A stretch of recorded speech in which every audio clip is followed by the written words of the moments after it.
জীবনে কখনো তুমি মিথ্যা বলনি, তাই তো তোমায় পেতে কাঁদে ধরনি। তোমারই মতো নেতা পেলে গো ফুটতো সুখের গোলাপ চামেলি বকুল।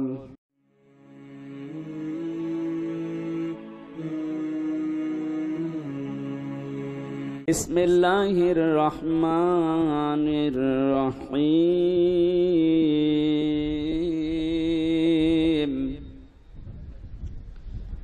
ওয়ালাকাদ আতাইনা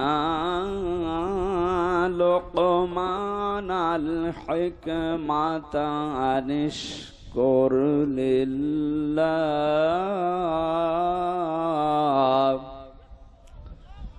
ومن يشكر فإنما يشكر لنفسه ومن كفر فإن الله غني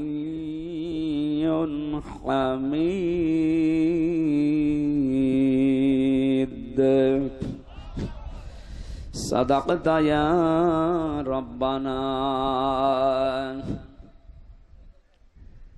عن أبي هريرة رضي الله تعالى عنه قال قال النبي صلى الله عليه وسلم من تمسك بسنتي عند فساد أمتي فله أجر 100 شهيد رواه ابن ماجه وما زادهم إلا إيمانا وتسليما اللهم صل على محمد وآله وصحبه وبارك وسلم। জীবনে কখনো তুমি মিথ্যা বলনি, তাই তো তোমায় পেতে কাঁদে ধরনি। তোমারই মতো নেতা পেলে গো ফুটতো সুখের গোলাপ চামেলি বকুল। আলহামদুলিল্লাহ। যারা আলোচনা রেখেছেন জানাব মাওলানা হোসাইন আহমেদ মাহফুজ, মাওলানা হারুনুর রশিদ,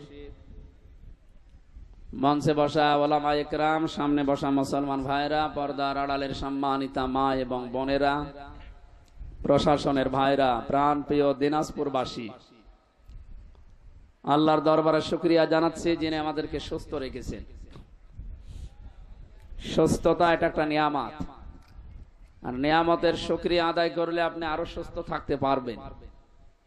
24টা ঘন্টা আমাদের পেছনে আল্লাহর ফেরেশতারা শ্রম দিচ্ছে বিভিন্ন ক্যাটাগরিতে। ওই যে একটা পা ফেলা লাগে, এই পা ফেলার পেছনেও ফেরেশতাদের অবদান আছে। তারা যে কাজ, যে দায়িত্ব তারা পেয়েছে, এটা যদি বাদ দিয়ে দেয় তাহলে আপনি চলতে পারবেন না। ওই জন্য মরণের আগে যারা হাঁটাহাঁটি করি আমরা, মরণের আগে ফেরেশতা এসে বলে, দেখে তামাম দুনিয়া ঘুরলাম, আপনি যে একটা পা ফেলবেন এই জায়গা পৃথিবীতে আমি আর পেলাম না, সুতরাং আমি বিদায় নিলাম। এই যে খাবার আমরা যারা খাই, রিস্কের দায়িত্বে যে ফেরেশতা আছে এও এসে বিদায় নিয়ে যায়। সুস্থতার দায়িত্বে যিনি আছেন উনিও এসে বিদায় নিয়ে যায়। যেন ফেরেশতারা দায়িত্ব পালন করছে, আমরা সুস্থ আছি আল্লাহর রহমতে। জবান খুলে বলছি আলহামদুলিল্লাহ। ইয়ারফাউল্লাহুল্লাযীনা আমানু মিনকুম ওয়াল্লাযীনা উতুল ইলমা দারাজাত। সূরা মুজাদালার 11 নম্বর আয়াতের শেষের দিকে আছে, আল্লাহ বলেন আমি উচ্চ করতেই থাকি। ইয়ারফা এটা মুজারে, বর্তমান ভবিষ্যৎ, প্রেজেন্ট ফিউচার। এখন করছি, ভবিষ্যৎ বলতে এটা কিয়ামত পর্যন্ত। এই পৃথিবীতে সম্মান মর্যাদা আমি বাড়াতে থাকি, উঁচা করতে থাকি, বুলন্দ করতে থাকি তাদের, তোমাদের ভেতরে যারা ঈমান এনেছে আর এই পৃথিবীতে যারা ইলম পেয়েছে, এই দুইটা গুণ যাদের ভেতরে পাওয়া যায় তাদের মর্যাদা বাড়িয়ে দেন। যত যাবে তত বাড়বে। কে বলেন তো? বলেন বলেন। প্রশ্ন আসতে পারে পৃথিবীতে বহু সম্মান নিয়ে বেঁচে আছে যারা বেঈমান না, এদের সম্মান করে মানুষ হয়তো ভয়ে, সামনাসামনি হয়তো ভয়ে সম্মান দেখায়, পেছনে যে একটু খোঁজ নিন যারা বেঈমান, যাদের ঈমান নেই, এই মানুষগুলোর কত বদনাম দুনিয়ায়। সামনাসামনি বলে আপনি এলাকার কৃতি সন্তান, আপনি না হলে এলাকা কিছুই হতো না, পেছনে যে বলে ও শয়তান মরে না কেন। এই জন্য ঈমান যাদের আছে এদের মর্যাদায় আল্লাহ বাড়াতে থাকবেন এবং যারা এলেম পাবে। প্রশ্ন আসে যে এলেম তো অনেকেই পেয়েছে দেশে, তাদের মর্যাদা এখন কুকুরের চাইতেও খারাপ। কথা বলেন না কেন? এই যে ফরিদউদ্দিন মাসুদ, এই লোকটার এলেম আছে, এই লোক যদি বাংলাদেশের ৫৬,০০০ বর্গ মাইলের কোন জায়গায় যায়, আমার মনে হয় কুকুর দেখলে মানুষ যা করে ওরে দেখলে তাই করবে। এই পৃথিবীতে সবচাইতে বেশি জ্ঞানের উপরে কাজ করেছিল, আমল করেছিল নবীরা। কারা? বলেন বলেন।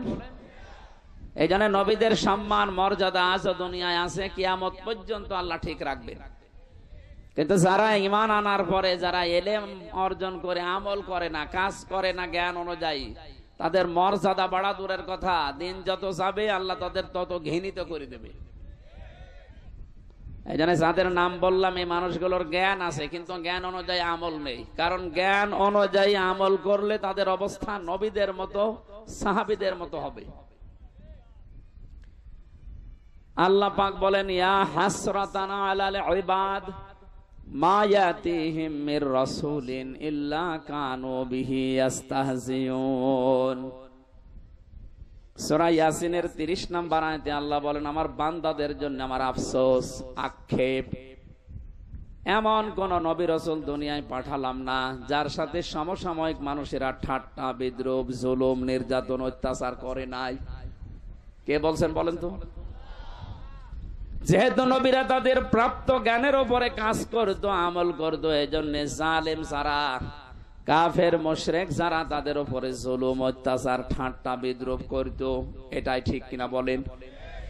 আজ বিশ্বে যারা জ্ঞানের উপরে আমল করবে, বুঝবেন ওই মানুষগুলোর মর্যাদা আল্লাহ বাড়াতে থাকবে। আমি নাম ধরে একজনের বলছি, আপনি দেখেন তো, আমিরে জামাত ডাক্তার শফিকুর রহমান, একটা জেনারেল শিক্ষিত, একটা MBBS ডাক্তার, সার্জন, উনি অপারেশন করে। অথচ এই লোকটা তার জ্ঞান অনুযায়ী, তার এলেম অনুযায়ী কাজ করার কারণে আল্লাহ এত উপরে তুলে দিয়েছে। শুধু বাংলাদেশ না, বহির বিশ্বেও আজ মানুষের অন্তরের ভেতরে আল্লাহ পাক তার জায়গা তৈরি করে দিয়েছে। শুধু মুসলমানেরা না, অন্যান্য ধর্মের মানুষদের কাছেও তিনি ছুটে যাচ্ছেন। যেখানে যাই দেখি বলে খায়রুন নাস মাইয়ানফাউন নাস।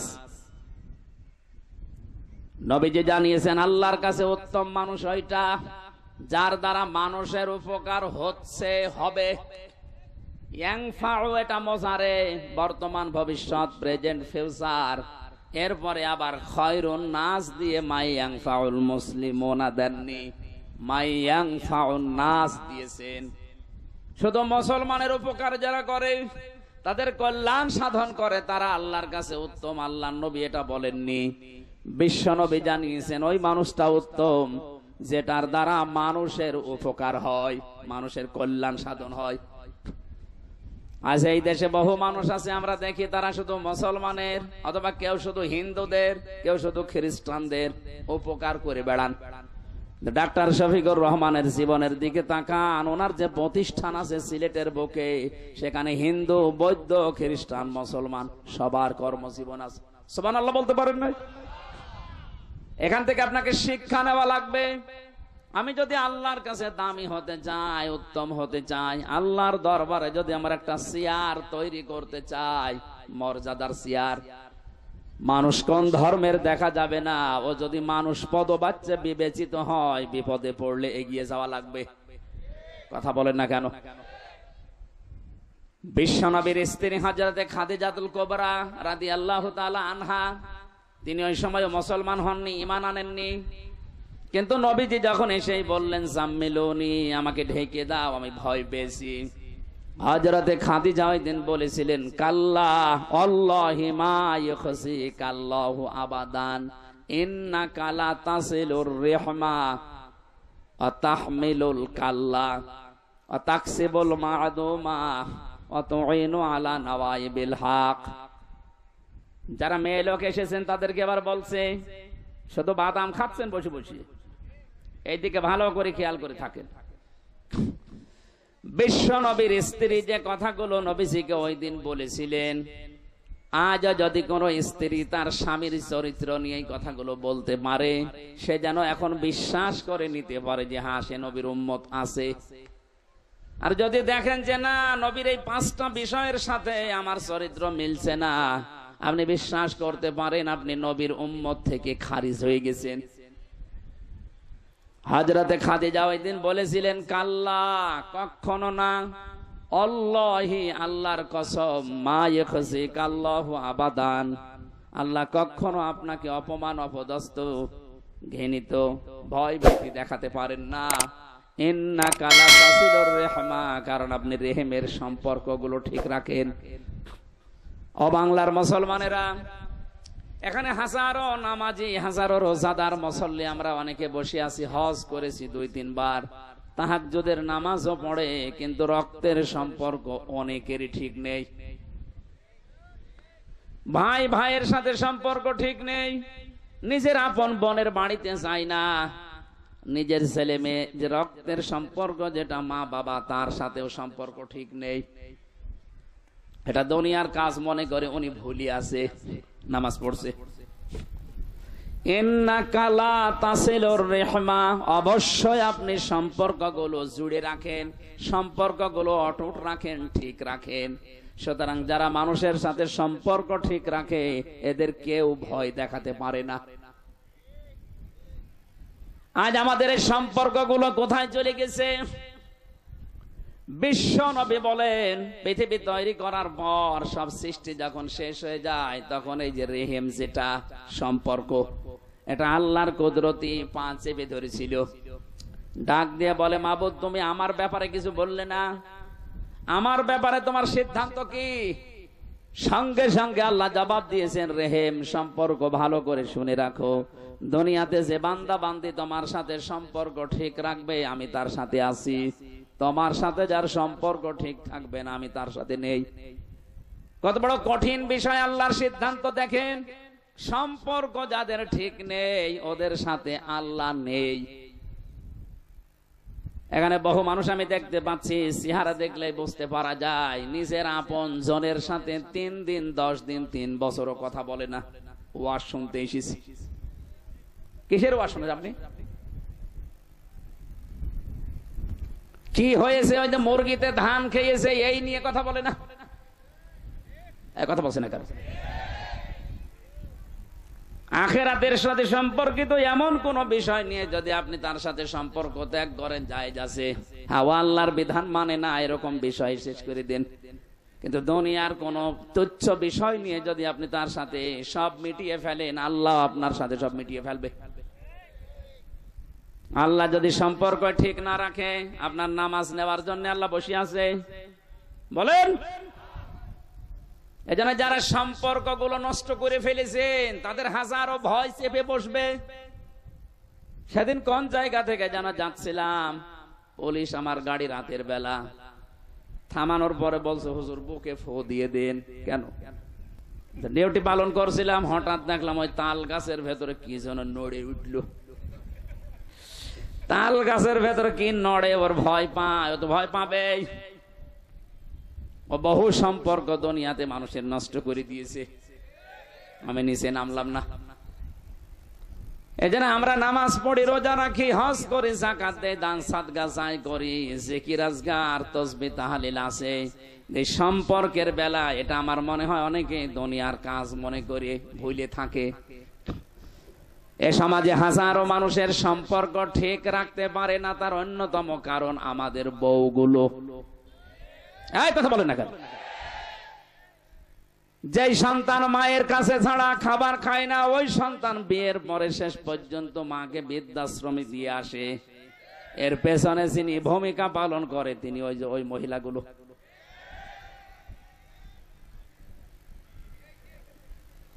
ওরা মনে করে আমি নামাজ পড়ি, রোজা রাখি, কালো বোরকা পরি, আমি ভালো, জান্নাতে যাব না, যাবে কে জান্নাত? আপনার কারণে আপনার স্বামী তার মা বাবাকে ছেড়েছে, তার আপন বোনকে ছেড়েছে, তার আপন ভাইকে ছেড়েছে। এরকম ছোট মনের বউ আছে কার? হাত তোলেন তো। মেয়েদের উপরে মানে আন্দাজে দোষারোপ করা হয়ে গেল, তো সব আল্লাহর ওলি বসে আছে। আলহামদুলিল্লাহ, যাক এলাকার মেয়েরা ভালো, আমি ক্ষমা চাচ্ছি মা বোনেরা। আমি না জানতাম না, এই জন্য বলে ফেলেছিলাম। এলাকাতে তো খুব ভালোই আছে। হ্যাঁ, এই যে বৃদ্ধাশ্রম দেখে আসলাম, আপনার পাশের জেলা কিশোরগঞ্জ, নীলফামারীর কিশোরগঞ্জে। কারা ওখানে? কারা ওকে ফেরেশতা এসে বসে আছে। আপনাদের মা বাবা, আপনাদের ওখানে মা বাবা অনেকে লাইন দিয়ে দেখলাম বসে আছে এইদিকে এইদিকে। ওদের চেহারার দিকে তাকালে বোঝা যাচ্ছে ওরা বড় দোয়া করছে। আমরা যারা স্বামী আছি, আমি যতটুকু বাস্তবতায় দেখি, আমি নিজের থেকে বলছি, আমি সহ পৃথিবীর কোন স্বামী চাই না যে বিয়ের পরে আমার মা বাবা আলাদা হয়ে যাক। কথা বলা লাগবে, কোন স্বামী এটা চাই? কিন্তু কালের আবর্তনে বাস্তবতার নিরিখে আমরা দেখতে পাচ্ছি অধিকাংশ পরিবারে তার মা বাবাকে আলাদা করে দেওয়া হচ্ছে এই স্ত্রীর কান পড়ার কারণে। আর ওই স্ত্রীকে মন্তর পড়ায় ওর মা আর ওর বড় বোন। এজন্য যার বড় বোন আছে ওরা বিয়ে করবেন না। না, আমি হাসির খোরাকি দেইনি। হাজারো পরিবারে সমস্যা আছে না? আমার বিশ্ববিদ্যালয়ে একজন শিক্ষক ছিল, ডক্টর আব্দুল্লাহ জাহাঙ্গীর রাহিমাহুল্লাহ, ইন্তেকাল করেছেন। উনি একবার বলছিলেন যে কুষ্টিয়ার এক চেয়ারম্যান, সাবেক চেয়ারম্যান, উনি গেছে খুলনায় নিজের ছেলের বাড়িতে। যাবার পরে কড়া নাড়ানোর পরে কলিং বেল টিপ দিয়েছে, এসেছে বেলি। রাত তখন 10:30 বাজে, কাজে এসেছিলাম, শেষ পর্যন্ত আর যেতে পারিনি, এই জন্য তোর বাড়িতে আজকে থাকবো, কালকে যাব। আসো ভেতরে। ভেতরে নেওয়ার পরে জিজ্ঞাসা করছে, আব্বা তুমি খেয়ে এসেছো? ছেলের বাড়ি কেউ খেয়ে যায়? ও বুঝতে পেরেছে আমার ছেলের অবস্থা কোন পর্যায়ে আছে। কথা বলে না, ঠিক আছে আমার খাওয়া লাগবে না, এতটুকু বলার পরে ছেলে স্ত্রীর কাছে গিয়ে বলছে, দেখো আমার বাবা এসেছে, রান্না করো। বলে না, আমি সেই সন্ধ্যা থেকে রাত 10:30 পর্যন্ত আমি সিরিয়াল দেখছি, আমি ক্লান্ত। কি দেখছে? সিরিয়াল গুলো একটার পরে একটা আমি দেখছি, আমি আর পারবো না। তোমার বাবা তুমি পারলে রান্না করে খাওয়াও বা হোটেল থেকে নিয়ে এসে খাওয়াও। এ কথা চেয়ারম্যান শুনে ফেলেছে। ছেলেকে ডাক দিয়ে বলছে, কিছু বলা লাগবে না বৌমাকে, আমার ক্ষুধা নেই, আমি খেয়ে এসেছি, তোরা ঘুমিয়ে পড়। 1-1.5 ঘন্টা পরে রাত 12:30টার দিকে হঠাৎ কলিং বেলকে যেন টিপ দিয়েছে। বাইরে যেয়ে দেখে ওর নিজের ছোট শালা। ডাক দিয়ে বলছে, দোলা ভাই আমি আজ বাড়ি যেতে পারিনি, চলে আসলাম। ঠিক আছে আসো, তোমারে দিয়ে খেলা শুরু হবে। ঘরের ভেতরে নিয়ে বলছে রান্না করো। পারবো না, তোমার ভাই এসেছে, এবার উঠি। রান্না কমপ্লিট করে যখন খাবার খাবে, বাবাকে এবার ডাক দিচ্ছে, আব্বা তোমার বৌমা রান্না করেছে, খেয়ে নাও। বাবা তো বুঝেছে যে রান্না কার জন্য। কথা বলেন না কেন? ঠিক আছে খাওয়া লাগবে না, তোরা ঘুমিয়ে পড়। সকালবেলা বাবা যে ব্যাগটা নিয়েছে ওইটা নিয়ে বের হয়ে চলে যাচ্ছে। ডাক দিয়ে বলে, আব্বা তোমার বৌমা রান্না করছে, খেয়ে যাবা না? চোখের পানি ফেলে হাউমাউ করে কাঁদে আর বলে, সন্তান আমি যেদিন তোর শালা হব ওই দিন খেয়ে যাব। এটা হাসির খোরাকি না? একটা বাবা কত দুঃখ পেলে এই কথা বলতে পারে বলেন তো? কারণ সে জানে যে রান্না আমার জন্য না, এটা তো ওর শালার জন্য, ওর বউ রান্না করছে। এজন্য বলছে রান্না আমি আজকে খাবো না, যেদিন তোর শালা হব ওই দিন খেয়ে যাব। আমার তো মনে হয় এখানে কুষ্টিয়ার ওই চেয়ারম্যানের মতো হাজারো মানুষ বসে আছে, তারা তার ছেলে আর বৌমার কাছে ওই রকমই। সম্মানিত মা বোনেরা, আপনাদেরকে আমি সত্যিই ভালোবাসি। আপনি এই ছোট একটা বিষয়ের কারণে জাহান্নামী হয়ে যাবেন, আমি চাই না। কি হবে আপনার নামাজ দিয়ে, কি হবে আপনার সিয়াম দিয়ে? হজ করে আসেন, দান সাদকা করেন, জিকির আজগার করেন, কষ্ট করেন, কি হবে? পারিবারিক জীবনে এই সম্পর্কটা যদি আপনি ঠিক রাখতে না পারেন, এই যে কোরআন আমার হাতে, আল্লাহর কসম আপনার সাথে আল্লাহ সম্পর্ক কাট করে দেবে। এই জন্য আশা করছে আপনার স্বামীকে এভাবে উল্টা পাল্টা বোঝাবেন না, তাকে মানসিক চাপে রাখবেন না, তাহলে আপনার নামাজ, রোজা, হজ, যাকাত সব মাঠে মারা যাবে। 2 নম্বরে স্ত্রী বলেছিল, হে আমার স্বামী, আপনি ভয় পাবেন না, তাহমিলুল কাল্লা, আপনি মানুষের বোঝা বহন করেন, আপনি মানুষের দুঃখের বোঝা, কষ্টের বোঝা, ঋণের বোঝা, হাজারো বোঝাগুলো আপনি বহন করেন, আপনি কেন ভয় পান? আজ তাকান তামাম দুনিয়ার দিকে, যারা বোঝা বহন করা দূরের কথা, আরো জাতির উপরে বোঝা দিয়ে যায়। কথা বললেন না কেন? যে মহিলা পালিয়ে গেছে, আপনি তাকান কত বোঝা এই দেশে দিয়ে গেল, এত টাকা ঋণ করে গেছে এই দেশে বিভিন্ন ব্যাংক থেকে, বাইরে পাচারের মাধ্যমে। এই দেশে এখন যে জন্ম নেবে আজকে, সে 1 লাখ টাকা মাথার উপরে ঋণ। ঋণটা আপনি দিয়ে তো ভালো আরামে আছেন। আপনি আজ 2 মাস, কতদিন হয়ে গেল বাইরের দেশে আছেন, আপনি তো রেমিটেন্স যোদ্ধা হওয়ার কথা ছিল, 1টা টাকাও পাঠাতে পারলেন না। কি 1টা টাকা পাঠিয়েছে? আরো গোপনে এদিক ওদিক করে এই দেশ থেকে টাকা যাচ্ছে, আরামে চা খাচ্ছে। মাথার ঘাম পায়ে ফেলে বাংলাদেশ সহ বিশ্বের বহু দেশে যারা আছে, তারা যেমন টাকা পাঠাচ্ছে, রেমিটেন্স পাঠাচ্ছে, আপনারা উচিত এই 2 মাস, কতদিন হয়ে গেল বাইরে আছেন, কিছু পাঠান, একটু ঋণগুলো মুক্ত করি। এগুলোর খবর নেই। আরো ঋণের বোঝা, কষ্টের বোঝা, দুঃখের বোঝা আমাদের মাথার উপরে পাহাড় পরিমাণ দিয়ে গেল। এখনো পর্যন্ত বাংলার বিভিন্ন হাসপাতালে 2780 জন মানুষ কাতরাচ্ছে। কারো হাত নেই, কারো পা নেই, কারো চোখ নেই, কারো লজ্জা স্থান উড়ে গেছে। এরকম কঠিন অবস্থায় এই মানুষগুলো, তার পরিবার, তার মা বাবা, তার ভাই বোন, তার সমাজের জন্য বোঝা কিনা? আসতে বলেন। আপনি রাগ না করে বাস্তবের সাথে মিলান। এ মহিলা এতগুলো বোঝা দিয়ে গেল আমাদের। এরপরে 3732 জন মারা গেছে, এটা তাও সরকারি জরিপ। এতগুলো মানুষ মারা যায়, তার পরিবারের জন্য সে একটা কর্মক্ষম হয়ে উঠতো, আপনি তাকে দুনিয়া থেকে বিদায় করে দিলেন বেকার, কোনো কারণ নেই। পালিয়েও চলে গেলেন, তাকে দুনিয়া থেকে বিদায়ও দিলেন। আর মানুষ বলে ওদের বিচার করার কোনো লাইন নেই। বিচার করার লাইন নেই মানে এই গণহত্যার জন্য বিচার করার লাইন নেই। কে বলেছে আপনাকে? যে ব্যক্তি একটা মানুষকে হত্যা করে, সে যেন তামাম দুনিয়ার সব মানুষকে হত্যা করে। 2006 সালে অক্টোবর মাসের 28 তারিখে 11 জন মানুষকে এক জায়গায় পিটিয়ে মেরেছে। কথা বলেন না কেন? শুধু পিটিয়ে মেরে শেষ করে দিয়েছে, লাশের উপরে ড্যান্স দিয়েছে।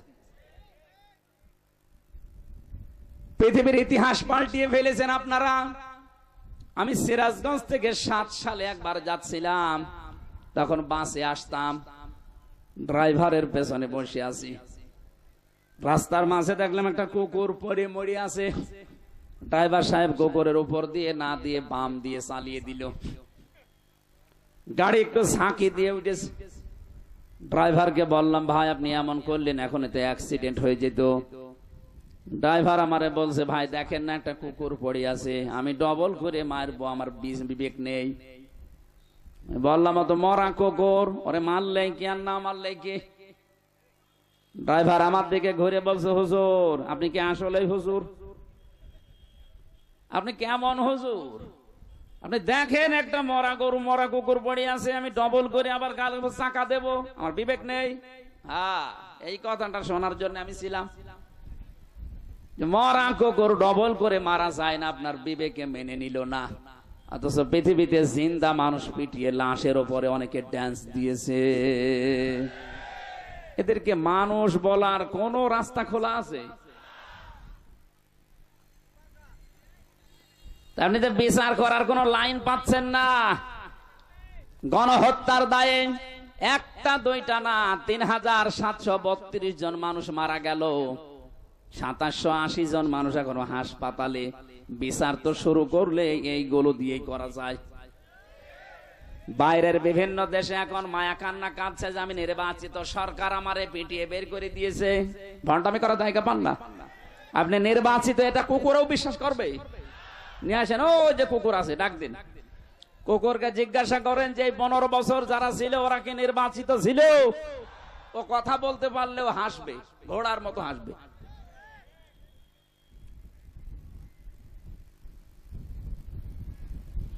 কোরআনে কারীম জানিয়েছে, হুয়া জিতাবাকুম ওয়া মা জাআলা আলাইকুম ফিদ্দীনি মিন হারাজ। সূরা হজের 78 নম্বর আয়াতের মাঝের অংশে আছে, রব্বুল আলামিন বলেন তিনি তোমাদেরকে নির্বাচিত করেন। ও দিনাজপুরবাসী, নির্বাচিত করা হয় যার মাধ্যমে, ওই পদ্ধতির নাম নির্বাচন। আপনারা কি কবরে আছেন? জবাব দেন না কেন? নির্বাচিত করা হয় যার মাধ্যমে, এ পদ্ধতির নাম কি? আপনি বুকে হাত দিয়ে বলতে পারবেন এই 15 বছরে কোন নির্বাচন হয়েছে? নির্বাচন যদি হইতো তাহলে 154 জন নির্বাচনের আগেই হয়েছে তো না। কথা বলেন না কেন? যেখানে 151 জন হলে সরকার গঠন করা যায়, সেখানে আপনি আন্দাজে নির্বাচিত হয়ে পড়লেন 154 জন। আর এর আগের টার্মে যা করলেন, দিনে ভোট হবে, আগে রাতেই আপনি শেষ করে দিলেন। আপনি নির্বাচিত হইলেন কোন কায়দায়? এটা দিনের ভোট যে রাতে হয়েছে এটার প্রমাণ আমি নিজে। আমি জেলখানায় 3টা বছর ছিলাম। আমার সাথে এক ওসি সাহেব ছিল ছেলে। একবার তাওবার ব্যাখ্যা করলাম ওনারে, উনি আমারে বলছে, হুজুর আপনি যেভাবে তাওবা শোনালেন আমারে, আমারটা দেখেন তো তওবা হয়েছে কিনা। কি তাওবা? বলছে যে নির্বাচনে আমি বাইরে ছিলাম, ওই সময় আমার দায়িত্ব ছিল ফেনীতে। রাত 12টার পরে আমার যে দল বল আছে এগুলো নিয়ে আমি ভোট কাটা আরম্ভ করলাম আল্লাহর নামে। কার নামে? আল্লাহর নামে আরম্ভ করলাম। সত্যি যে কোরআন শরীফ যা বলেছে আমি অতটুকুই বলছি। আল্লাহর নামে ভোট কাটা আরম্ভ করলাম একেবারে ফজর পর্যন্ত। বাক্স ভর্তি করে জমা দিয়ে দিলাম। তাড়াতাড়ি করে গোসল করে ওযু করে নামাজ পড়লাম। এবার আমি পড়লাম আস্তাগফিরুল্লাহ, আমার তাওবা হয়েছে। একে তাওবা বলে? একে তাওবা হয়েছে না ভণ্ডামি? আজ এই 15.5 বছর ওনারা, আমি ওই দিন বলেছিলাম স্যার আপনার তাওবা হয়নি, আপনার ইয়ার কি হয়েছে।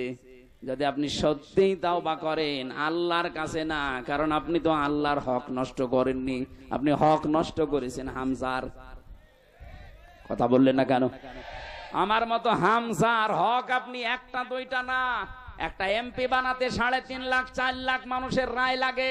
যদি এখন মাপ পেতে চান আল্লাহর কাছে আস্তাগফিরুল্লাহ পড়লে হবে না।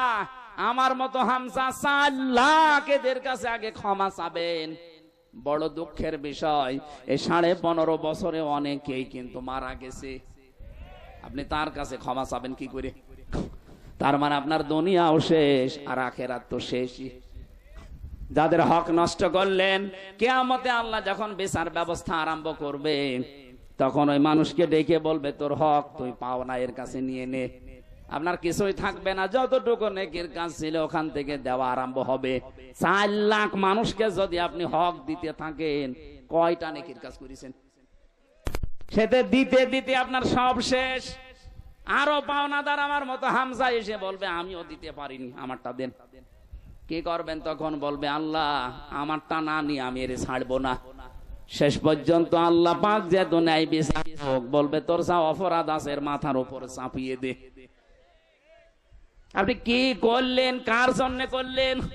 আপনার বিবেককে একটু নাড়া দেয় না? নাকি বিবেকের উপরে কুকুরে পেশাব করেছে? ও বলছে ঠিক।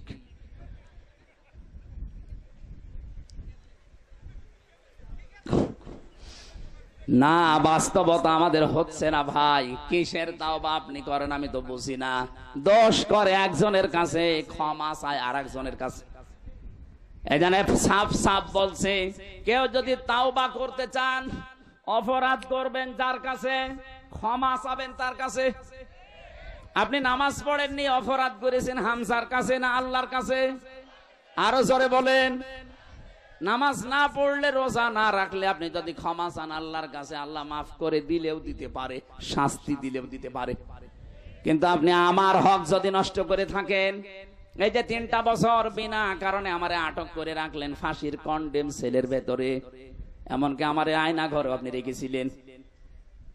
মামলা আমার কিছুদিন আগে সব খারিজ হয়ে গেছে, প্রমাণ হয়েছে আমার কোনো দোষ নেই, আমি নির্দোষ। তাহলে নির্দোষ মানুষের জীবন থেকে 3টা বছর নষ্ট করে দিলেন।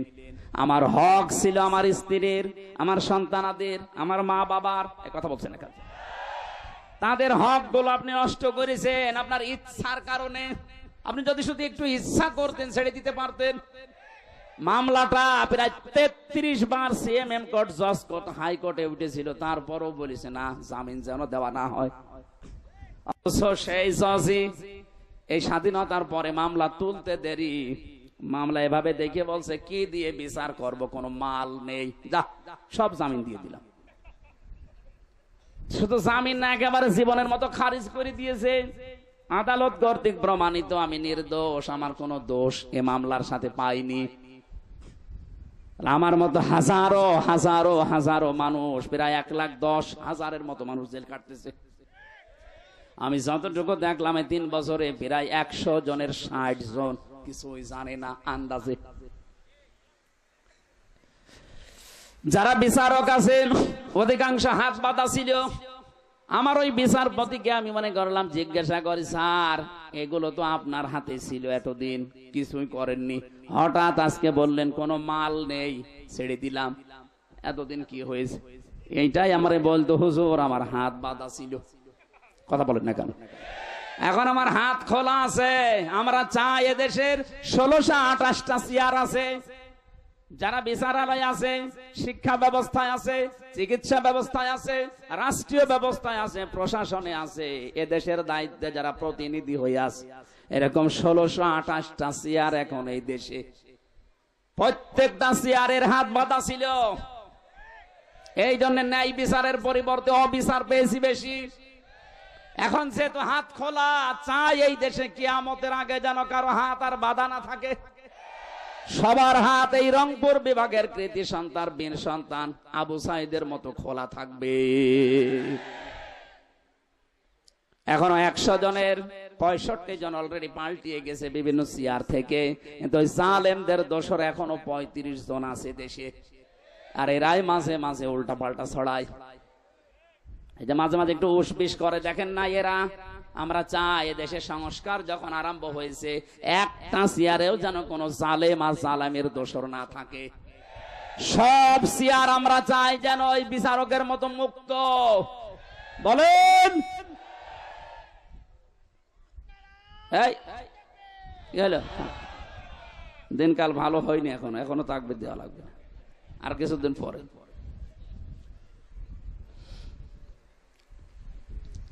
দিনাজপুরবাসী, আমি যেটা বলতে চেয়ে পর্যন্ত এসেছি, কোন অপরাধ যদি আপনি করেন, এই অপরাধ করার পরে যদি আপনি মনে করেন যে আমি আস্তাগফিরুল্লাহ পড়লে মাফ হয়ে যাবে না, আপনি যার কাছে অপরাধ করেছিলেন আগে তার কাছে যে বলবেন যে আমার ভুল হয়ে গেছে, কি করব এখন বলো। ও যদি বলে আপনি আমার 5 লাখ টাকা লস করে দিয়েছেন, মিথ্যা মামলা দিয়ে, মিথ্যা সাক্ষী দিয়ে, উকিলের মাধ্যমে, এই উকিলকে টাকা দিয়ে আপনি আমার বাড়ি থেকে বেকার 5 লাখ টাকা নষ্ট করে দিয়েছেন, ওই 5 লাখ টাকা আগে ফেরত দেন, তারপরে আপনার আমি মাফ করব। আপনার তাই করা লাগবে। সুতরাং 15.5 বছর যারা জুলুম, নির্যাতন, অত্যাচার, গুম খুম, আয়না ঘরের সাথে যারা জড়িত, এরা যদি মাপ পেতে চায় আগে এই গোনা উসুল করা লাগবে, এরপরে মাফ হবে। এই গোনাগুলো উসুল কিভাবে হবে? কেউ যদি চোরের সাথে জড়িত থাকে 15 বছরে তার হাত কাটা লাগবে। এই কথা বলছেন না কেন? কেউ যদি জেনার সাথে জড়িত থাকে তাহলে সঙ্গে সার করা লাগবে। কেউ যদি হত্যার সাথে জড়িত থাকে ওকেও মেরে ফেলা লাগবে। কেউ যদি আয়না ঘরের সাথে জড়িত থাকে তাকে 14 বছর আয়না ঘরে রাখা লাগবে। কেউ যদি গমের সাথে জড়িত থাকে, গম সে কত বড় মারাত্মক অপরাধ, যে পরিবারে একটা লোক গম হয় তারা বোঝে। আমি মাত্র 10 দিন ছিলাম আয়না ঘরে, তাই আমার বাবা মা পাগল হয়ে যাওয়ার মতো। অথচ ব্যারিস্টার আরমানের স্ত্রী আজ 8 বছর, আমান আজমের স্ত্রী শেষ পর্যন্ত 10 বছর পার করে ফেলেছে, পাইনি খোঁজ, গত বছর বিয়ে করে ফেলিস। আপনি কি জবাব দেবেন বলেন তো মরণের পরে? আমার তো মনে হয় দেশের 18 কোটি মানুষও যদি এদেশের জালেমদেরকে মাফ করে দেয়, ব্যারিস্টার আরমানের বউ জীবনও মাফ করবে না। কত বড় কঠিন অবস্থায় রাখে আমি নিচে তো দেখেছি, কত দেওয়ালে লেখা দেখতাম, কারো 2 বছর, 5 বছর, 8 বছর, 10 বছর, 14 বছর পর্যন্ত আটকানো। দুনিয়ার মানুষ জানেই না যে এখানে মানুষ আছে, অথচ উপর দিয়ে গাড়ি চলতেছে, উপর দিয়ে গাড়ি চলে, মানুষ চলে, কত কিছুর আওয়াজ, নিচে পড়ে আছে 1 দিন 2 দিন না, 14 বছর। একটা মোবাইল নাম্বার লেখা দেখলাম, ওখানে লেখা আছে, ভাই যদি বাইরে কেউ যেতে পারেন আমার এই নাম্বারটা দিয়ে একটু জানাবে যে আমি বেঁচে আছি।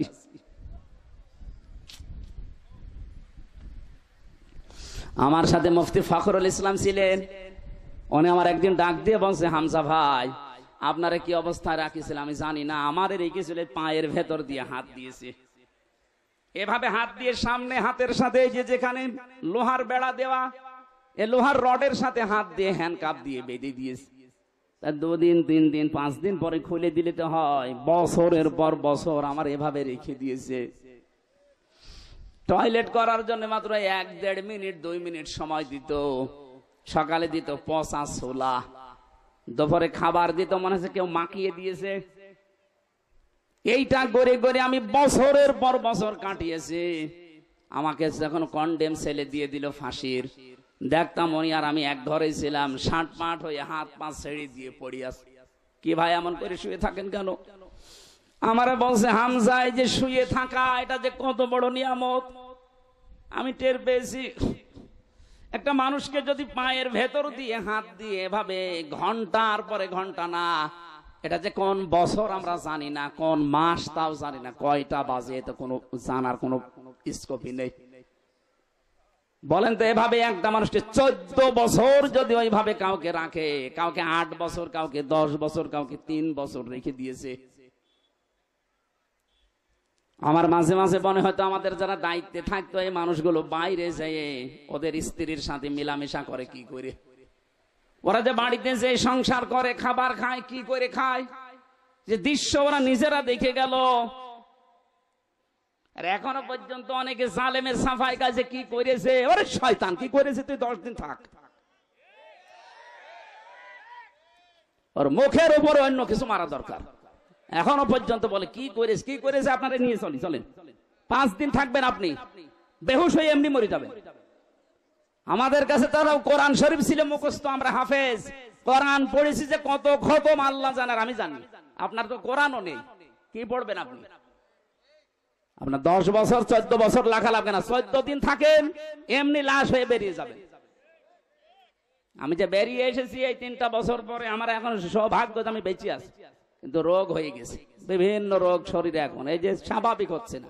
এত ঔষধ, পাওয়ার আলা ঔষধ চলছে আমার, প্রতিদিন 2-3 হাজারের পাওয়ার ওষুধ চলছে, শরীর খাবার হবে কিভাবে? এই খাবার খেয়ে মানুষ বেশি থাকতে পারে। এই জন্য জালেমরা যদি মাপ পেতে চায়, যার যার উপরে জুলুম করেছেন এই দেশে, তার কাছে যাবেন, তার ক্ষতিপূরণ দেবেন, এরপরে আস্তাগফিরুল্লাহ পড়বেন। তাছাড়া শুধু আস্তাগফিরুল্লাহ আপনার যদি মাফ হয়ে যায় তাহলে অবিচার হয়ে যাবে। আল্লাহ আপনাকে আমাকে সবাইকে যেন ময়দানে আখেরাতে ধরা না খাওয়ান, বলেন আমিন। আমরা কোরআনে কারীম থেকে যে আয়াতগুলো পড়লাম, এই আয়াতের তাফসীর করার জন্য এবার প্রবেশ করছি সূরা লোকমান। কোন সূরা? বলেন বলেন। হযরত লোকমান আলাইহিস সালাম একজন মানুষ, কিন্তু পৃথিবীতে আল্লাহ তার এত সম্মান দিয়েছেন, তার সন্তানকে কিছু কথা বলেছিলেন তিনি। আজ হয়তো আমাদের নাম কোরআনে হাদিসে উঠবে না, আমরা যদি লোকমানের মতো কিছু কাজ দুনিয়ায় করে যেতে পারি, 100 বছর পর হয়তো আল্লাহ আমাদেরকে চিরন্তন করে দেবেন। আমরা ওই রকম কিছু কাজ দুনিয়ায় করতে চাই না। 3 জন কালো মানুষের নাম পেয়েছি পৃথিবীতে, খুব কালো ছিল তারা, কিন্তু আল্লাহর দরবারে সবচাইতে বেশি সম্মান ছিল তাদের। তার ভেতরে লোকমান একজন। 2 নম্বরে হযরতে বেলাল, 3 নম্বরে হযরতে ওমরের একজন খাদেম ছিল, সেই লোকটা মাহাজা রাদিয়াল্লাহু তাআলা আনহা। এই 3 জনের সম্মান আল্লাহর কাছে এত বেশি, অথবা চেহারা ছিল এত কালো, হাড়ির তলা যেরকম এরকম, নাক ছিল থেবড়া, বোবা বোসা, চুলগুলো ছিল উস্কো খুস্কো, কাপড় চোপড়ও উন্নত না। এই যে পরিচয় চেহারার চা দিলাম, একবার দেখলে আর একবার দেখতে মন চাইবে। গতকালকে এখানে যিনি আলোচনা করেছেন কি হুজুর যেন বর্ধমানে নাকি, ওনাকে আজকে দেখা হলো আমার সাথে। ওনার যে চেহারা ফটকা ফটকা কি যেন উঠেছে, ওনার যে চেহারা তাও তো সুন্দর আছে। হযরতে বেলাল এত কালো ছিলেন, এত কালো ছিলেন, তার চেহারা একবার দেখলে আর একবার দেখতে মন চাইতো না, এত কালো। অথচ আল্লাহ পাক এত সম্মান তাকে দিয়েছেন। হযরত লোকমানকে এত সম্মান দিয়েছেন, সূরা কোরআন শরীফে লোকমান নামে একটা সূরা আল্লাহ নাজিল করে দিয়েছেন। বলেন সুবহানাল্লাহ। দেখেন তো তিনি কি বলছিলেন তার সন্তানকে। আল্লাহ বলেন আমি লোকমানকে হিকমত দিয়েছি। আমার লোকমান আমার কাছ থেকে জ্ঞান, এই হিকমত পাওয়ার পরে আমি আল্লাহর শুকরিয়া আদায় করেছি। এই জন্য জ্ঞান যখন আল্লাহর পক্ষ থেকে মানুষ পায় তখন নত হয়ে যায়, ছোট হয়, নিজেকে ছোট ভাবে, শুকরিয়া আদায় করে তার মালিকের। যে যত বেশি জ্ঞানী হবে তাকে আপনি তত বেশি নম্র দেখবেন। কারণ ও জানে আমি নেই থেকে হামজা হয়েছি, এ পর্যন্ত আসার পেছনে দুনিয়ার কারো ভূমিকা নেই, সব ভূমিকা কার? যখন বাবার স্ফলিঙ্গ দিয়ে দ্রুত গতিতে ওই নাপাক পানিটা বের হয়ে যায়, এ নাপাক পানি দিয়ে আল্লাহ 4টা জিনিস তৈরি করে, চুল, রগ, হাড় আর পর্দা। মায়ের রেহেমে যে নাপাক পানি আছে ওইটা দিয়ে আল্লাহ 4টা জিনিস তৈরি করেন, রক্ত, গোশত, চর্বি আর চামড়া। 4 4 8টা জিনিস যখন এক হয়, আল্লাহ বলেন আমার রব নাম নিয়েছি, এ কারণে আমার বান্দাকে আরো 5টা জিনিস আমি দান করি, শ্রবণ শক্তি, দর্শন শক্তি, বাক শক্তি, আকেল শক্তি আর ঘ্রাণ শক্তি। 8 5 13টা জিনিস এক হয়, তখন ফেরেশতারা আমাকে জিজ্ঞাসা করে যে আল্লাহ এটা বানাবো কি, ছেলে না মেয়ে? এ সিদ্ধান্ত দুনিয়ার কেউ দেওয়ার ক্ষমতা রাখে না, আমি আল্লাহ তখন বলি যে এটা কর।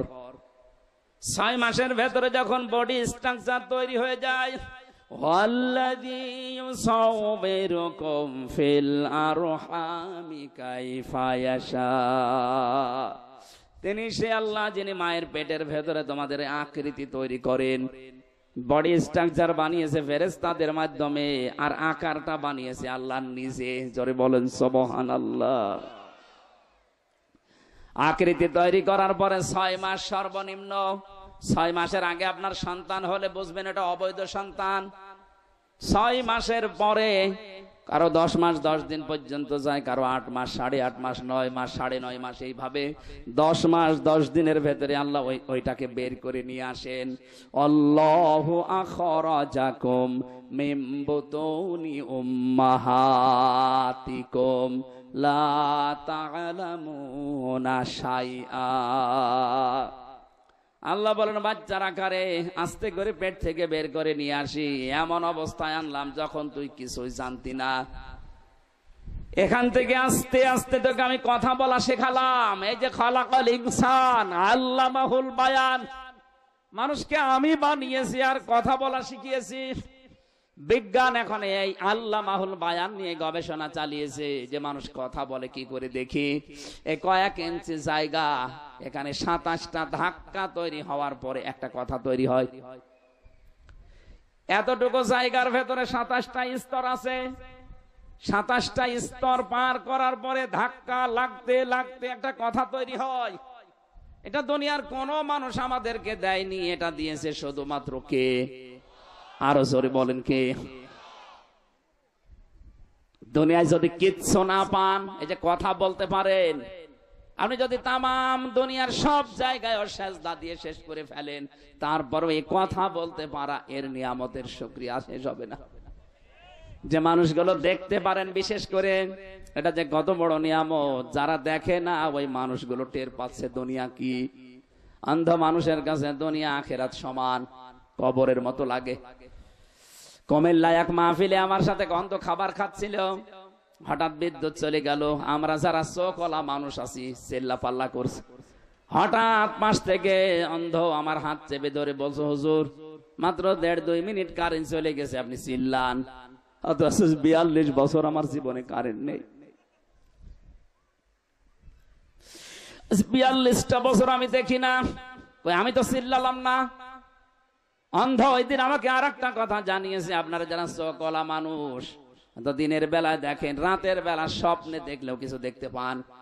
আমরা যারা চোখ নেই অন্ধ মানুষ, দিনে তো দেখি না, রাতের বেলা যদি স্বপ্নেও দেখি কিছু দেখতে পায় না, শুধু আওয়াজ শুনি একটা। আপনি কি পেয়েছেন, টের পাচ্ছেন? আস্তে আস্তে কথা বলা শেখালাম, এরপরে ধরে উপরে তুলতে লাগলাম। দুনিয়াতে যা কিছু চলতে লাগে আস্তে আস্তে আমি সব তোকে দিয়েছি, অথচ তুই উল্লেখ করার মতো কিছু ছিলি না। হালা আতা আলাল ইনসানি হিনুম মিনাদ দাহারি লাম ইয়াকুন শাইআম মাযকুরা। মানুষের জীবনে কি এমন সময় অতিবাহিত হয়নি যখন সে উল্লেখ করার মতো হামজা ছিল না? নেই থেকে শুরু করে এ পর্যন্ত বানিয়ে চেয়ারে বসিয়ে দিলাম, আস্তে আস্তে করে এই পর্যায়ে তোরে নিয়ে আসলাম। তোরে যে জ্ঞান দিয়েছি, এই জ্ঞান যার যত বেশি থাকবে এই মানুষকে আমি আল্লাহ শুকরিয়া আদায় করা তার জন্য তত সহজ হবে। কিন্তু বাংলাদেশে এটা উল্টা, অনেক জ্ঞানী মানুষকে দেখা যায় আল্লাহর পর্যন্ত ভুল ধরে। জ্ঞানী মানুষ বলছে এই কারণে, এই যে যারা আমার রিমান্ডের দায়িত্বে ছিল সবগুলো বিসিএস ক্যাডার, কারণ কেউ এএসপির নিচে নেই, আর এএসপি হতে হলে অবশ্যই বিসিএস ক্যাডার হওয়া লাগে। এএসপি, ডিসি, এরপরে আছে আইসি, ডিআইসি, এরকম লেভেলের মানুষগুলো আসতো আমাদের কাছে। ওদের মুখের যে ভাষা, আর ওরা যে উল্টা পাল্টা কথা বলে আল্লাহকে নিয়ে, আল্লাহরও ভুল ধরে, বলে না এটা আল্লাহ ঠিক হয়নি। জ্ঞান পাওয়ার পরে মানুষগুলো ছোট হবে, আরো নম্রতা ভদ্রতা প্রকাশ করবে না, ও মানুষগুলোর আরো বৃদ্ধি বাড়ে। আল্লাহ বলেন আমি লোকমানকেও জ্ঞান দিয়েছিলাম, ও জ্ঞান পাওয়ার পরে আমার শুকরিয়া আদায় করে মাথা নত করে দিয়েছে। অমাই ইয়াশকুর, যে ব্যক্তি শুকরিয়া আদায় করে, ফাইন্নামা ইয়াশকুরু লিনাফসি, সে যেন তার নিজের জন্য এটা আদায় করলো, তার নিজের জন্য এটা দরকার। আমি আল্লাহর জন্য শুকরিয়া আদায়ের দরকার নেই, কারণ আমি আল্লাহকে যদি ধন্যবাদ না জানাই, আমার যদি প্রশংসা না করে, আমার ক্ষমতা হারিয়ে যাবে, এরকম আমি না। কথা বলে না কেন? আমরা যদি আল্লাহকে ধন্যবাদ না দেই, শুকরিয়া না জানাই, ওনার ইবাদত বন্দেগী বাদ দিয়ে দেই, উনি গত বছর সামনে বছর থেকে ক্ষমতা হারিয়ে ফেলবে। এটা তো আমার নিজের জন্য দরকার। ওরা কোরআন শরীফের ভেতরে আমি 3টা বিষয় আলাদা আলাদা পেয়েছি, এই 3টা বিষয় একটু টাচ দেই, ভালো করে শুনবেন। কোরআনে কারিমে যেখানে আল্লাহ তার এতাতের কথা, আনুগত্যের কথা জানিয়েছেন, সঙ্গে সঙ্গে আনুগত্যের নাম দিয়েছেন রাসূলুল্লাহর। আল্লাহ পাক বলেন আতিউল্লাহ ওয়া আতিউর রাসূল। যে ব্যক্তি আল্লাহর আনুগত্য করে সে যেন রাসূলের আনুগত্য করে। তাফসিরে মাজহারিতে মুফাসসির লিখেছেন আল্লাহর আনুগত্য করে কিন্তু রাসূলকে মানে না, ও যেন আল্লাহকেও মানে না। এজন্য আল্লাহকে মানতে হলে রাসূলুল্লাহকে মাস্ট বি মানাই লাগবে। আজ বাংলাদেশে এই রোগটা দিন দিন বাড়ছে, এই 5 আগস্টের পর থেকে আরো বেড়ে গেছে। একটু সূত্র বলে দেখেন তো মেলে কিনা, নাকি এই আয়াত বাদ দিয়ে দেব? এটা দরকার আছে। ফেরাউন যেই দিন ডুবে যাচ্ছিল ওই দিন কিন্তু বলেছিল আন্নাহু লা ইলাহা ইল্লাল্লাযী আমানাত বিহি বানু ইসরাঈল ওয়া আনা মিনাল মুসলিমিন। আমি ঈমান আনলাম ওই আল্লাহর উপরে, বানি ইসরাইলরা যার উপরে ঈমান এনেছে আমি তো মুসলমান। এরপরও ফেরেশতারা আমার পানির ভেতরে চুবাই কেন? আমি জবাব পেয়েছি তাফসিরে কয়েকটা। এক নম্বরে ফেরাউন কিন্তু স্বীকৃতি দিয়েছিল আল্লাহর, কার? আরো জোরে বলেন। কিন্তু ওই জামানায় যিনি প্রেরিত পুরুষ ছিলেন, আল্লাহর পক্ষ থেকে নবী এবং রসুল ছিলেন, তিনি হযরতে মূসা। কথা বলেন না কেন? তার স্বীকৃতি সে দেয়নি। ও যদি বলতো লা ইলাহা ইল্লাল্লাহ মূসা কালিমুল্লাহ, আল্লাহ ওই সময় মাফ করে দিত। তো কি করেছে? বিদ্রোহ। রিসালাতের ঘোষণাটা দেয়নি, ও শুধু দিয়েছে আল্লাহর একাত্মবাদের ঘোষণা, যে আলা আন্নাহু লা ইলাহা ইল্লা, আমি ঈমান আনলাম ওই আল্লাহর প্রতি। আমানাত বিহি বানু ইসরাইল, যার উপরে বনি ইসরাইলরা ঈমান এনেছে, আমি মুসলমান। আল্লাহ বলেন না, ও যেহেতু রিসালাতের ঘোষণা দেয় না, ঈমান আনার সাথে যেগুলো সম্পৃক্ত, এক নম্বরে আল্লাহর একাত্মবাদের স্বীকৃতি দেওয়া, দুই নম্বরে রিসালাতের স্বীকৃতি দেওয়া, তিন নম্বরে আখিরাতে কিয়ামতে জবাব দিতে হবে, এই আচরণ তৈরি করা। কথা বলেন না কেন? আপনি আল্লাহর স্বীকৃতি দিয়েছেন, কিন্তু এই জামানার যিনি এখন প্রেরিত পুরুষ, শেষ নবী এবং রাসূল, তার নাম মুহাম্মাদুর। আজ বাংলাদেশে যারা নামাজ পড়েন, রোজা রাখেন, হজ করে আসেন, দান সাদকা করেন, এগুলো সব কার হুকুম? আরো জোরে বলেন। এগুলো করে অনেকে মনে করছেন তো নামাজ পড়ি, রোজা রাখি, হজ করে আসি, আমি দান সাদকা করি। কিন্তু রিসালাতের ঘোষণা দেওয়ার সময় যদি বলা হয় বিশ্ব নবী 23 বছরের জীবনে, নবুয়তের জিন্দেগিতে 13 বছর মার খেয়েছেন, 10 বছর রাষ্ট্রপ্রধান ছিলেন, তখন বলে হুজুর এটা রাজনীতি। কথা বললেন না কেন? আপনি আল্লাহর কথা মানবেন, কিন্তু তার প্রেরিত পুরুষ, তার পাঠানো নবী এবং রাসূলকে আপনি ফেরাউনের মতো মানবেন না। আপনার মরণ হবে নামাজ পড়ার পরও ফেরাউনের মতো। এই জন্য আল্লাহর ইতাআত যারা করে, সঙ্গে সঙ্গে আল্লাহ রাসূলের নাম দিয়েছেন, একজনকে মানে আর একজনকে মানে না, সেজন্য দুইজনকে মানে না। যেখানে পড়া কোরআন শরীফের ভেতরে আপনি শুকরিয়া আদায়ের কথা পাবেন, সেখানেই দেখবেন আল্লাহর পরে মা বাবার নাম, আনিশকুরলি ওয়ালি ওয়ালিদাইকা, আল্লাহর শুকরিয়া আদায় করো, সঙ্গে সঙ্গে মা বাবার। কেন? কারণ তোমাকে দুনিয়ারে মুখ দেখাতে গিয়ে আল্লাহর পরে সবচাইতে বেশি কষ্ট স্বীকার করেছে তোমার মা আর বাবা। বিজ্ঞান এখন জানিয়েছে, একটা সন্তান দুনিয়াতে নরমাল ডেলিভারি করার সময় মেয়ে লোকের 57 ইউনিট কষ্ট সহ্য করা লাগে, অথচ আমরা যারা পুরুষ মানুষ সর্বোচ্চ 47 ইউনিট কষ্ট যদি আমাদের শরীরে দেওয়া হয়, 45 থেকে 47, 45টার কথাই বেশি পেয়েছে। 45 ইউনিট কষ্ট আমরা যদি পাই, সঙ্গে সঙ্গে আমরা মারা যাব। অথচ মা আমাকে দুনিয়ার মুখ দেখাতে তিনি 57 ইউনিট কষ্ট সহ্য করেছে। এই জন্যে তো মা বাবার এত দাম। আপনি মা বাবার জন্য শুকরিয়া আদায় করা মানে তাদের পেছনে খরচ করা, তাদের কথা মতো চলা, যদি বৈধ হয় তাদের খেদমত করা, তাদের পাশে থাকা। আল্লাহর শুকরিয়া আপনি আদায় করছেন, সুবহানাল্লাহ, আলহামদুলিল্লাহ, যেখানে যার বিধান মানেন, কিন্তু মা বাবার সাথে সম্পর্ক ভালো না, আপনি যেন আল্লাহকেও মানেন না। 3 নম্বরে পড়া কোরআনে যেখানেই আছে নামাজ, সঙ্গে সঙ্গে আল্লাহ দিয়েছেন যাকাত।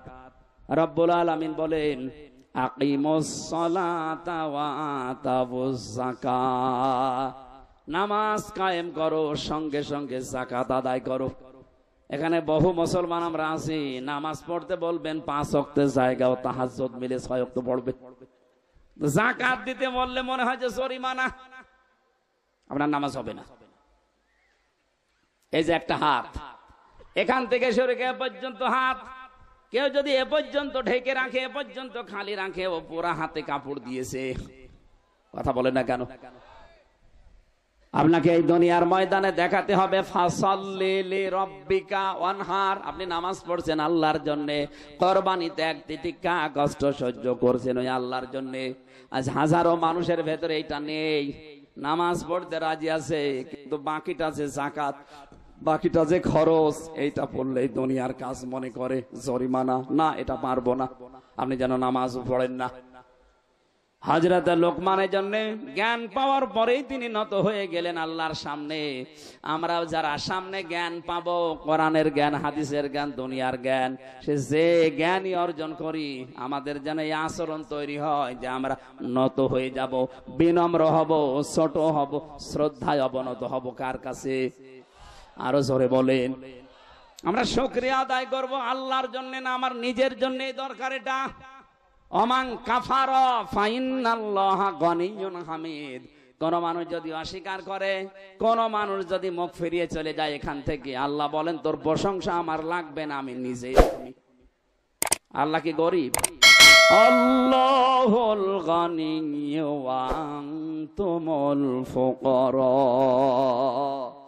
আল্লাহ বলেন পৃথিবীর সবাই গরিব ফকির, আমি আল্লাহ একমাত্র ধনী। জোরে বলেন সুবহানাল্লাহ। গরিব মানুষের কাছে যেহেতু ধনীদের কাছে ধর্ণা দেওয়া, সব চাইতে ধনী আমার আল্লাহ নিজে। এই জন্য গনি নামটা তিনি নিয়েছেন। কাউকে যদি গনি বলে ডাকেন আপনার কিন্তু গনা হবে, বলা লাগবে আব্দুল গনি।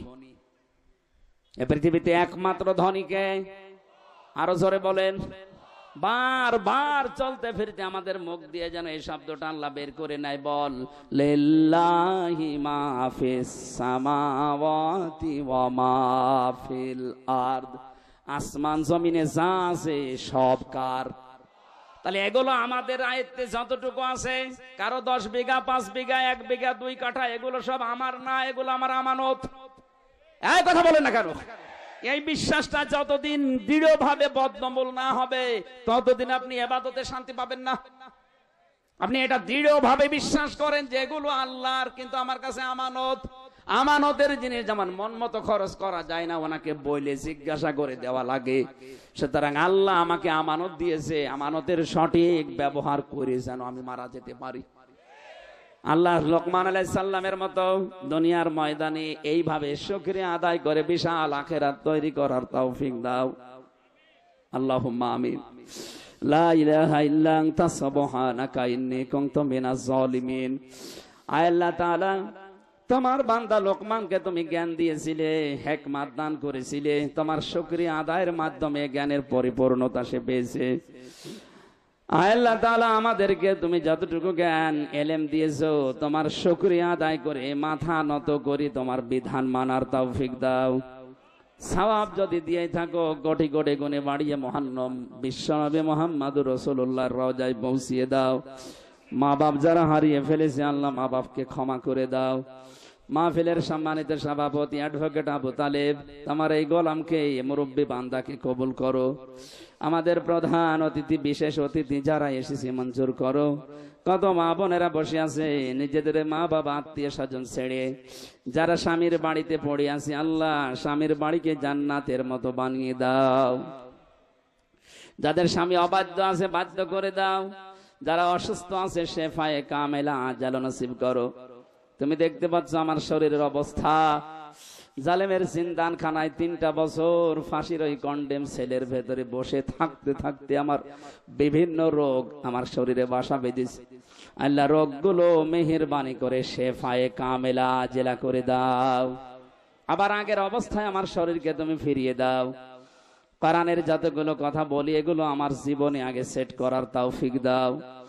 এলাকায় মাটির নিচে যত মানুষ ঘুমিয়ে আছে কোরআনের ইজ্জতে মাফ করে দাও।